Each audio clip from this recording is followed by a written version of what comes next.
All right, Haiden Deegan, Washougal National. I've been asking a couple guys this question. I'm putting together like how much it costs for a privateer to come up here, how much it costs, like entry fees, tires, everything it's going to cost, gas to get up here. How much do you think it costs for you, for Star Racing Yamaha, to set up the whole rig for your whole team? Like, what's your ballpark? Like, what do you think the price range would be? Like from last race to this race. Plus all the mechanics. Team. Your parents, everybody's like, there's lots of money that's being spent to get you guys here to race.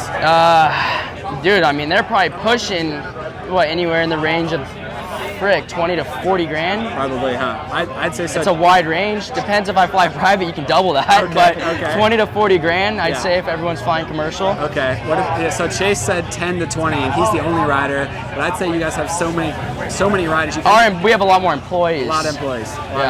Okay. So our video, we're going to stack up the prices and talk to some guys. But Washougal, for you, what about if we got a good points at last round on a 450 or no? Yeah, I'd be sick. I want to start riding the 450 soon. I know the team's starting to work on that, so it'd be cool to hop on that. And I don't know, maybe that'd be pretty sick. You've been riding 450 since you were like 12 years old. Yeah, I've ridden a bunch of stock ones. I've never ridden an actual race 450 though. Really? You still haven't hopped on it?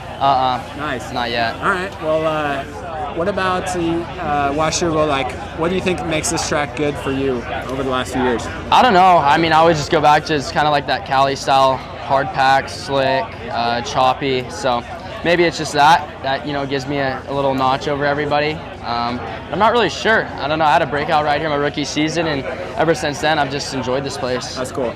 So last weekend, Jeremy Martin, how cool was that? Yeah, that's cool. Especially, I feel like if I'm retiring, the way you go out is with a win. Yeah. So looking back at the details, I forgot to talk about this after the race, but when Joe was behind you in the first moto, he jumped that step up and caught you a ton on that last lap. I know you can look back off the podium, off the triple. Did you know that he jumped on a red cross flag when you did that or no? Well, I was like, okay, I got a decent gap on him, like a couple bike lengths. I'm comfortable where I'm at. I'll just push to the finish and it'd be wraps. And I don't know, I went over that double, I rolled, I see the red cross. I'm like, I'm not even gonna risk it. Yeah. Like, I don't really remember how many points they take or how many positions. So I'm like, I'm not gonna risk it. I'm gonna roll it. Joe's pretty far behind. I don't think he'll be able to get me. Yeah. Then I roll and I'm like, dude, I hear him on me. I'm like, what the hell? Yeah. Like, what did he just do? Yeah. And yeah, I guess it was all right. The red cross lights were on the landing, not the lip or something like that. Gotcha. Which, I mean, I watched it back, so I was like, oh, just chilling. Yeah, for sure. So I was thinking about it. If he would have gotten docked 2 positions for jumping on the red cross flag, that would have given Jeremy a second place in the first moto. Jeremy's leading the second moto. If he was going 2-1, it'd give him the overall. Oh, no so way. if Jeremy, technically this red cross incident saved me a little. Would save you, but if you knew that going into the second moto, if you knew that you had to beat Jeremy to get the overall, are you taking it from him? Oh, I would have sent it a lot harder. A little bit harder. Yeah, right? 100%. Yeah. I mean, really the guy second in points is Joe, so it's kind of the only guy I really got to beat right now. Yeah. Yeah, I would have gritted my teeth and sent it till the end for sure. Okay. Yeah, I wasn't, but I mean, I seen Jeremy and then Joe's far back. I was like, I'll just ride her on in. If you know you're not gonna make any extra money taking the moto away from Jeremy, you're gonna get it all by the overall. So, all right, there you have the answer. We solved some big problems here, and good luck at Washougal. We're thinking 20 to 40 grand for the price. Watch our video after this weekend for my race, and to talk about how much money it costs for a privateer to come up here and race this thing. Kick some butt. Thank you. What do you think about that Michael Mosiman guy? He ain't bad. He ain't bad? He's getting better. Really? It's been a slow progress. He's kind of awkward, or like? Yeah, he's 100%. He's awkward, but he's getting better. Okay. Just like what was wrong with him at first then? I don't really know.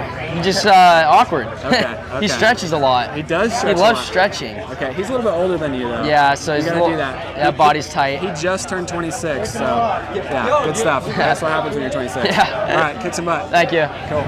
Chase Sexton, Washougal National. You like this track. Everybody's gonna ask you the same questions. I wanna ask you something different. I'm racing. In our video, we're going to talk about how much it costs for a privateer to drive 17 hours to get up here and race as a privateer. $330 to sign up, like all the expenses of a privateer. But you are the only Red Bull KTM rider here this weekend. How much do you think, if you had to guess, it would cost to drive that rig all the way from Millville to Washougal? It's not just one; it's 2. It's 2 rigs. Yeah. Okay. And you got hospitality, you got truck drivers, you got hotels. How much do you think it would cost, like, for the whole thing? I don't know. I'm gonna probably say At least upwards of 10 grand, I'm gonna say, at least. I was saying anywhere between 10 and 20. With 2 trucks, I told him we could just put an easy up behind my motorhome and just run it that way. I don't care. Yeah. It's gonna do the same for me. So. And you got your motorhome here too? Yeah, I have a motorhome. So. How much?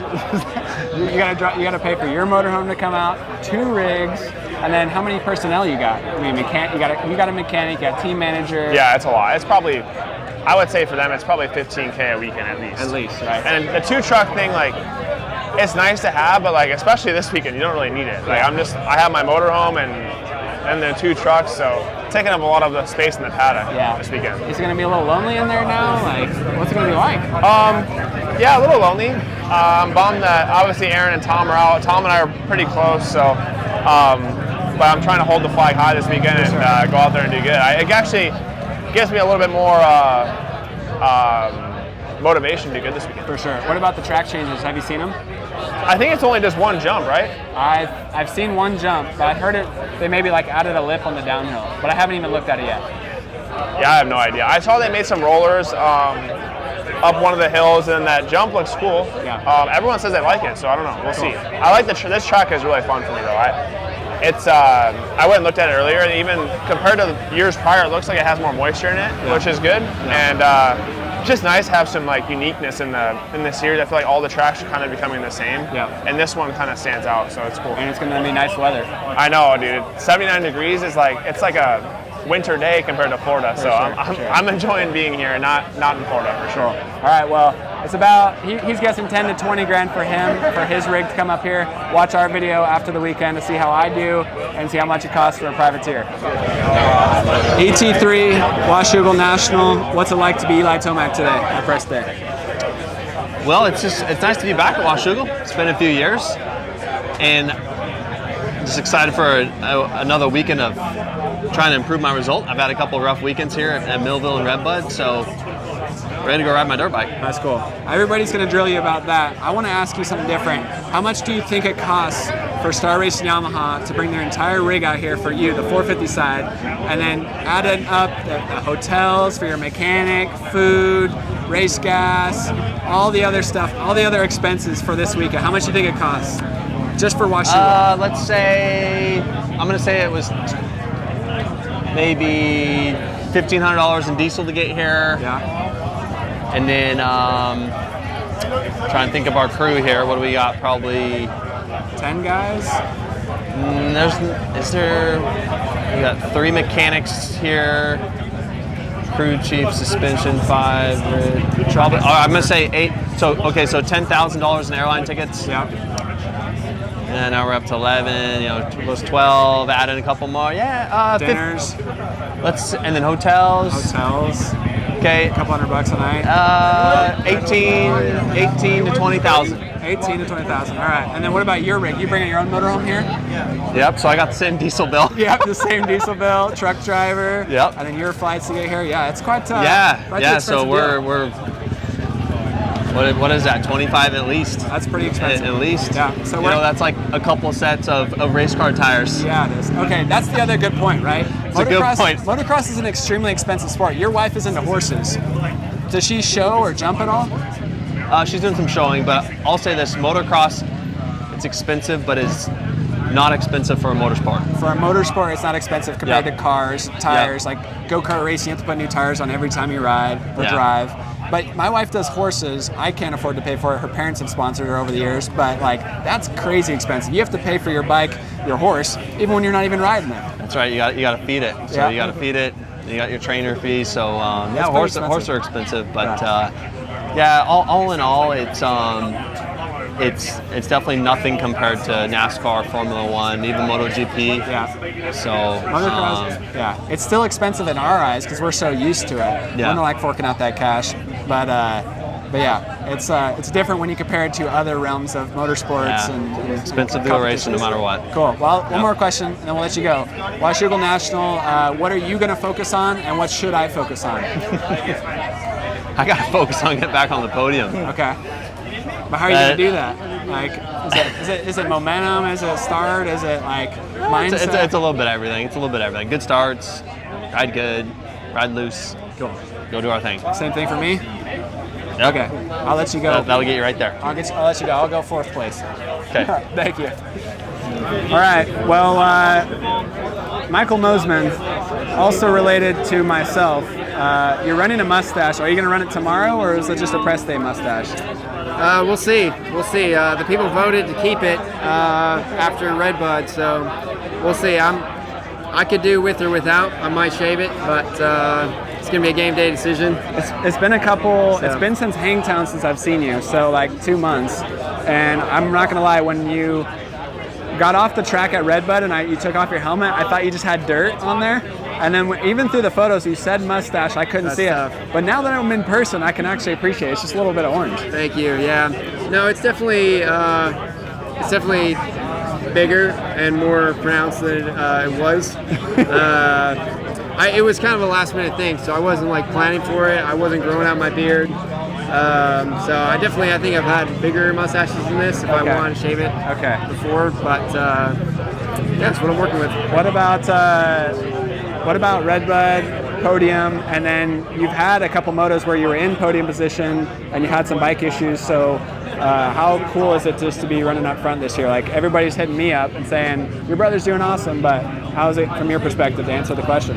Yeah, it feels great. It's been really good. I think that the pace of that front, top 5 group is, it's really within reach for me right now, and it's really, it is my pace. Like, it's where I feel comfortable. So yeah, it feels awesome. It feels good to run up front, get a little bit better starts, and put the races together, put the finishes together. So I mean, it's awesome. Yeah, it's a lot of hard work, but it's awesome. Nice. And so Thunder Valley, you were in 4th, and then that was 1 DNF. But then since then, you've just been like chugging up, and that was a bike issue when you were running up front. But then High Point, I was sick. You were sick, and then Southwick, you were in 2nd in the first moto. Yeah. And the bike let go, and you just limped it into a 4th. You got 4th overall that day. Yep, 4th overall at Southwick. 4th at Southwick. 3rd at Redbud. 3rd at Redbud, and you were what, 5th in the first moto at Millville? Yeah, you were 5th. Yeah, in the first I was running moto. 5th. Yeah, I was in 4th, and then I tweaked my ankle and kind of honestly limped it in for 5th. So. Yeah, it's been going good. It's been going well. How is the ankle now? It hurts. Yeah, it hurts, but it's not too bad. I think I'm going to be all right. So nice. I haven't ridden any this week, so we'll try it out. Nice. Today, press day. See how it is. What about raw liver? I think it's ridiculous and gross. Really? I think there's probably some benefits to raw liver, but maybe not worth eating raw liver. I've been trying to tell them, you got to stop getting sick. Just eat some raw liver, chug it with orange juice. Vitamin C helps you absorb all the nutrients of the liver. Yeah, my dad said you need to take oil of oregano, something. And it's so funny because he was pressing on my wife and I. He's like, oh, you need to take this, you'll never be sick again. Now he's sick. No, not that. But he said, yeah, you put it in your mouth and but it like burns a little bit. And Amber got it, and then she read the instructions. You're supposed to dilute it in water. Really? So it doesn't actually burn. So he's been doing it wrong. He's been doing it wrong, and then we told him, hey, you're not actually supposed to do it that way. And then he's like, no, you got to do it. You got to feel the burn. That's how you know it's working. Oh my God. And I was just like, all right. That's funny. All right, well, Washougal, is there anything you want to say to the fans? Is there any advice you got for me after you've been getting on the podium? I think it's time for me to get up there on the podium and kind of hold it down. No, you got suspension on your bike, so that's going to be half the battle. Hopefully you can ride well, and it'll be good. Fans, thank you for supporting. It's been freaking cool. More people have been calling me Josh lately, but that's all right. That's good. That's good. So everybody calls me Michael. Anytime you see him, just call him Michael. we gotta turn the tides back. So. All right, kick some butt, Dougie. Thanks. All right, BarX guys again. Parker Ross, Derek Drake, and Parker's been the star of the show. It's been awesome to see this guy. Rookie debut, rookie season, jumped on the Yamaha just 2 weeks before Paula, and now you're just kicking butt. And then Derek, you're coming back. You took 2 weeks off, right? Yep. So both of these guys are insanely fast, and I'm pretty impressed with both of you guys. You guys are doing good. I guess who wants to talk first? Parker. I'll give Parker the nod first. Actually, no, Derek, tell us what you think. That's what I wanted to ask. Yep. What do you think of Parker and his first season racing outdoors? I think it's amazing. I think it's really good. He gets good starts and runs up front with the pack, and I mean, you really couldn't ask for much more. Did you expect this from Parker Ross? I didn't even think about it, honestly. Really? I mean, but yeah, he's definitely impressing and doing really good. Cool. So I think you were knocking on the door of the top 10 at Hangtown, and I was like, dude, this is like, let's pop champagne, let's like throw confetti in the air because this is amazing. And then he just keeps backing it up and getting better and better. So how's it been from your perspective?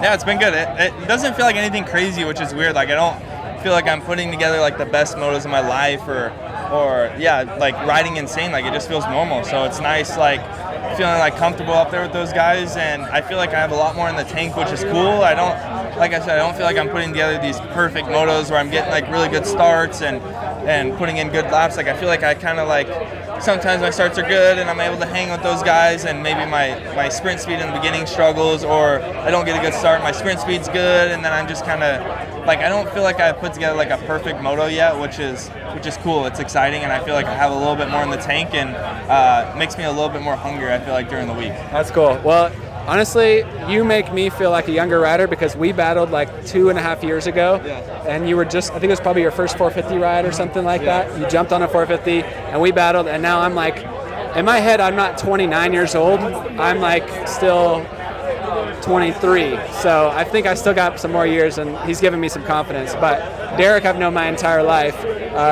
What's it been like following Derek's footsteps with BarX Yamaha, and how cool is it to like see this guy just jump in and run insane speeds?